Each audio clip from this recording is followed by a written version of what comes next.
Olá, boa noite. Boa noite aqui, né? Aí você pode estar vendo em outro horário. Bom, hoje eu quero trazer uma situação interessante para compartilhar com vocês. Eu acho que ser pai é o ápice da experiência humana aqui, nesse plano. E por muito tempo eu sempre viajei bastante. Eu chegava a ficar 4 dias em Curitiba com os meus filhos, tenho 2 filhos. E quando minha filha nasceu, inclusive ela nasceu no dia do meu aniversário, foi um presente maravilhoso. Foi curioso porque ela nasceu numa quarta-feira, ficamos no hospital, a mãe dela, eu e ela, até sexta. Sexta fomos para casa e na semana seguinte, na terça-feira, eu viajei e voltei ao meu ritmo de viagens. No começo ali um pouquinho menor, né, porque eu tinha um compromisso que não poderia adiar e fiquei 3 dias fora. E a mãe dela me mandou um vídeo da Joana saindo do banho, da minha filha, né? Agora, saindo do banho, secando, enfim. E a conexão, a relação é tão interessante que eu lembro de estar no hotel vendo assistindo esse vídeo e eu sentia o cheiro do shampoo. Olha só que coisa interessante. E voltando à situação de quando voltamos para casa pós-hospital, na segunda-feira, um dia antes de eu já viajar, tocou a campainha da minha casa e era uma mulher querendo falar com a Joana.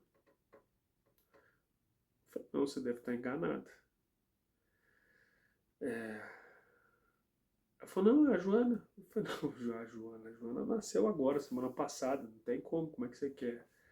Eu falei assim, não, deixa eu me apresentar, eu sou agente comunitário de saúde aqui da região, dessa micro área, então eu vim aqui para poder conversar com vocês, para falar sobre o cartão de vacina, os procedimentos, para acompanhar. E como Joana já nasceu já com plano de saúde e tudo mais, então eu não tinha nem ideia dessa. Olha só que coisa incrível do poder público, do serviço sendo prestado e com uma inteligência, uma qualidade tão interessante. E não sei se vocês sabem, mas aqui eu vou compartilhar com vocês, mas eu tive a oportunidade de acompanhar por um tempo esse movimento e um pouco desse trabalho, conhecer um pouquinho do trabalho lindo que fazem as agentes comunitárias de saúde no Brasil. E me passaram a informação de que aproximadamente 70% das residências brasileiras recebem uma visita a cada 40 dias de um agente comunitário de saúde. Ou seja, agentes que conhecem a casa, a sua casa, a minha, da grande maioria da população, que conhecem quem mora na casa, quem não mora, quem tem problema de saúde, quais são os problemas de saúde, o que precisa acompanhar, o que é mais preocupante. E o cachorro que morde, que não morde, o que é mansinho, se tem segredo para abrir o portão ou não, conhecem da, su, da sua vida um pouquinho, da minha também. Enfim, é, tem situações interessantes aí para compartilhar. E veja, nessa quantidade de visitas que eles fazem, a gente poderia coletar informações riquíssimas se pudéssemos cruzar esses dados para poder direcionar essas informações para a criação de políticas públicas. Veja, a gente poderia praticamente ter um censo no Brasil a cada 40 dias. Claro que eu estou exagerando bastante, talvez não fosse isso, mas o censo a gente faz a cada 10 anos. Olha só que situação interessante que a gente poderia utilizar. Além de valorizar esse trabalho que é maravilhoso. E olha o impacto que teve na minha vida ter essa percepção desse serviço. Porque muitos dos problemas que a gente visualiza quando pensa em serviço público tem a ver com a prestação do serviço propriamente dita. Porque no Brasil, infelizmente, vamos lá, a gente paga impostos que prevêem educação. Mas se a gente quer uma educação de qualidade, a gente acaba colocando nossos filhos numa escola particular. A gente coloca nossos filhos, às vezes, numa universidade particular também. A gente paga imposto que prevê também saúde, enfim, o SUS é um sistema maravilhoso, mas se a gente quer um exame com mais celeridade, a gente precisa apelar para o particular, pagar por fora ou ter um plano de saúde. Da mesma forma, cirurgias, enfim, a gente acaba recorrendo a esses recursos. Segurança, da mesma forma, a gente paga imposto que prevê segurança pública, mas a gente precisa se preocupar em, às vezes, aumentar o muro, colocar uma câmera, ter um cachorro em casa, segurança, enfim, segurança privada para o bairro ou para a sua rua. A gente acaba recorrendo a um monte de situação. Então a gente acaba tendo o sentimento de que a gente paga duas vezes para ter o mesmo serviço. Então a gente paga imposto que prevê rodovia e precisa muitas vezes pagar o pedágio para rodar numa rodovia muito melhor, mais segura, enfim.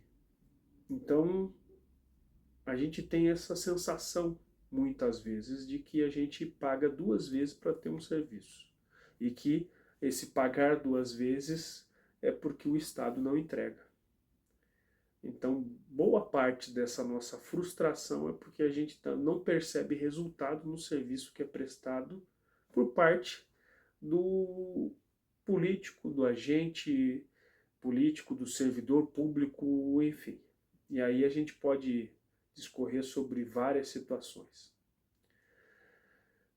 Mas veja só, eu tenho uma provocação interessante.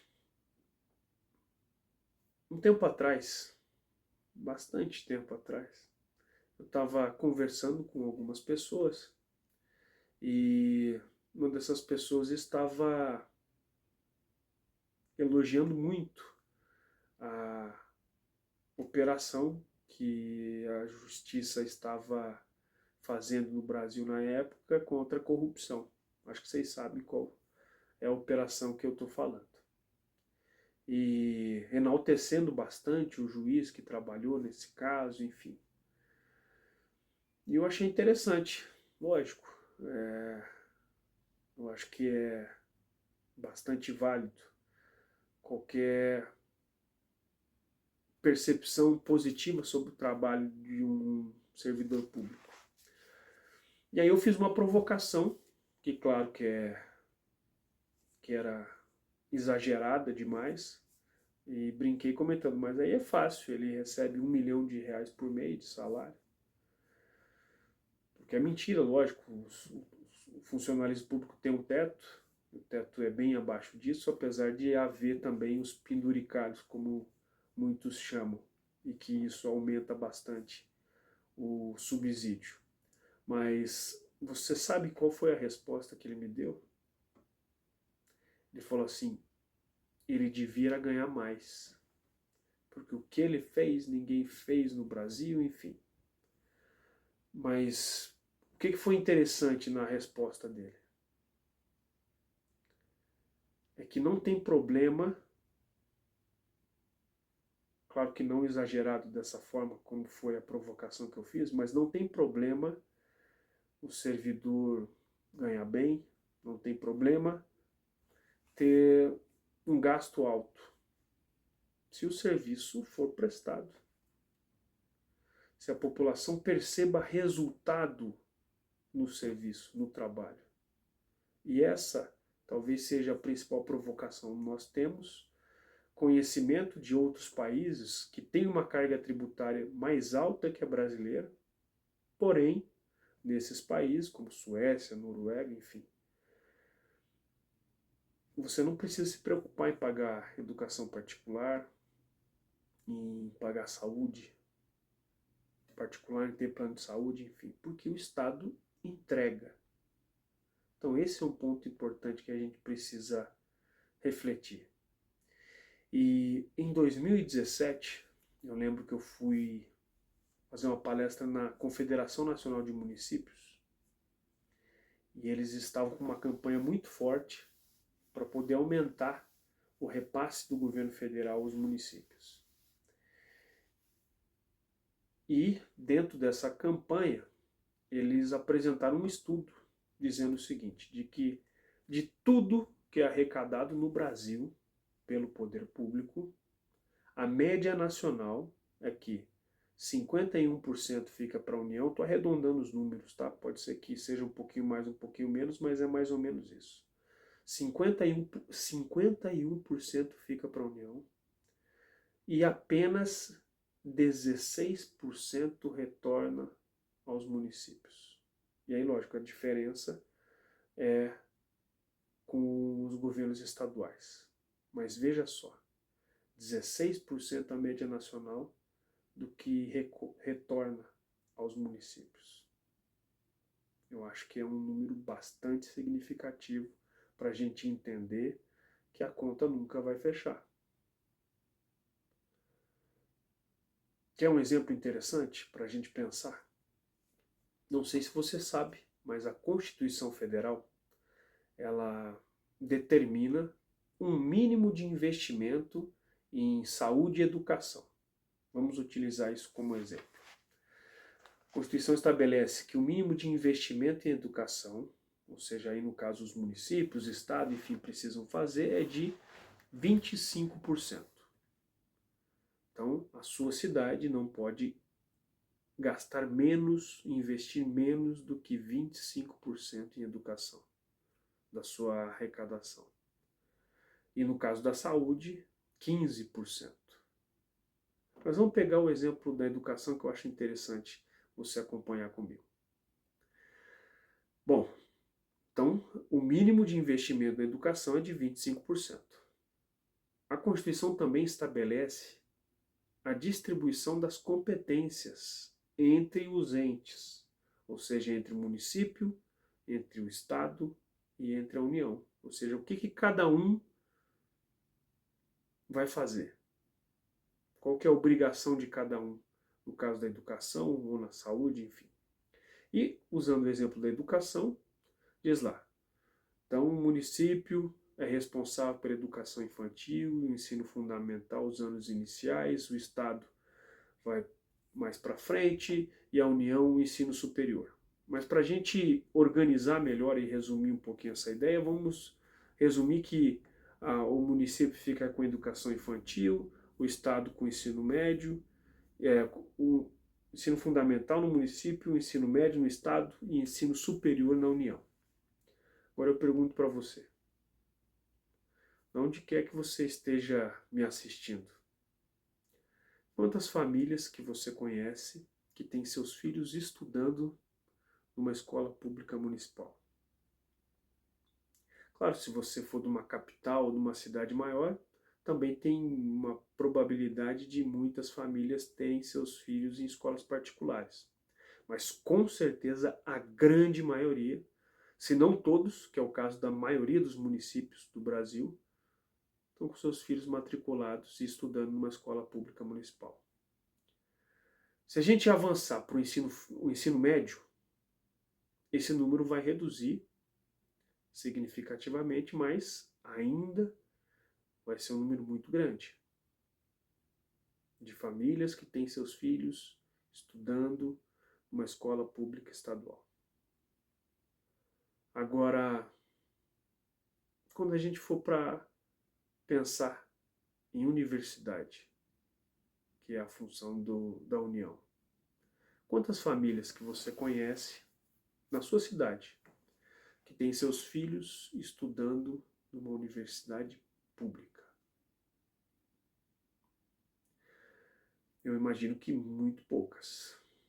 Esse número vai diminuir significativamente, a ponto de existirem inúmeros municípios, dentre os vários que nós temos no Brasil, em que as famílias têm os filhos todos estudando numa escola pública municipal, porque só tem escola municipal, e não tem às vezes nenhuma família com um filho estudando numa universidade pública.